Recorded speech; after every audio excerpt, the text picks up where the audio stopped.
ರಾಜ್ಯ ಬಿಜೆಪಿ ಉಪಾಧ್ಯಕ್ಷ ಹಾಗೂ ಮಾಜಿ ಸಚಿವ ರಾಜು ಗೌಡ ಹಾಗೂ ಸಹೋದರ ಬಬಲುಗೌಡರ ಜನ್ಮ ದಿನೋತ್ಸವದ ಅಂಗವಾಗಿ ಬಿಜೆಪಿ ಕಾರ್ಯಕರ್ತರು ಹಾಗೂ ಅಭಿಮಾನಿಗಳು ಅನೇಕ ಕಡೆ ಅನ್ನ ಸಂತರ್ಪಣೆ, ದೇವರ ಪೂಜೆ ಹಾಗೂ ಆಸ್ಪತ್ರೆಗಳಲ್ಲಿ ಬಡ ರೋಗಿಗಳಿಗೆ ಹಣ್ಣು ಹಂಪಲು ವಿತರಣೆ, ಶಾಲಾ ಮಕ್ಕಳಿಗೆ ನೋಟ್ಬುಕ್ ವಿತರಣೆ ಮಾಡುವ ಮೂಲಕ ಅವರ ಜನ್ಮ ದಿನೋತ್ಸವವನ್ನು ಅದ್ದೂರಿಯಾಗಿ ಆಚರಿಸಿದರು. ಈ ಸಂದರ್ಭದಲ್ಲಿ ಹನುಮಪ್ಪ ನಾಯಕ ದಣಿ ಹಾಗೂ ಶರಣು ನಾಯಕ್ ಬೈರ್ಮಡ್ಡಿ, ಶಂಕರ್ ನಾಯಕ್, ಭೀಮನಗೌಡ ಪಾಟೀಲ್, ದೇವರಾಜ್ ಮಕಾಶಿ, ಭೀಮಣ್ಣ ಬೇವನಾಳ್, ದತ್ತು ಜಾಲಿಬೆಂಚಿ ಇನ್ನೂ ಅನೇಕ ಮುಖಂಡರು ಭಾಗಿಯಾದರು.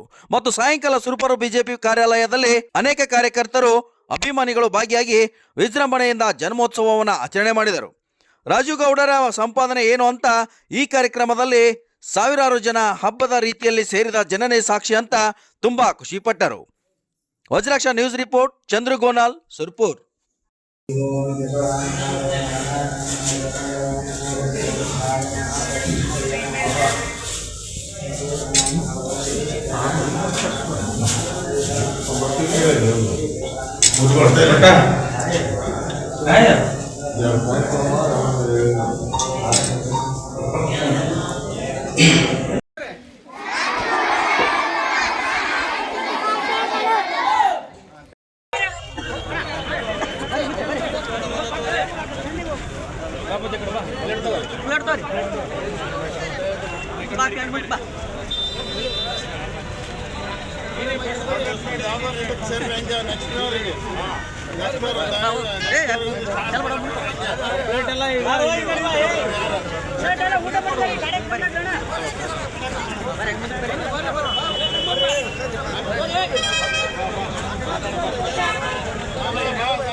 ये तो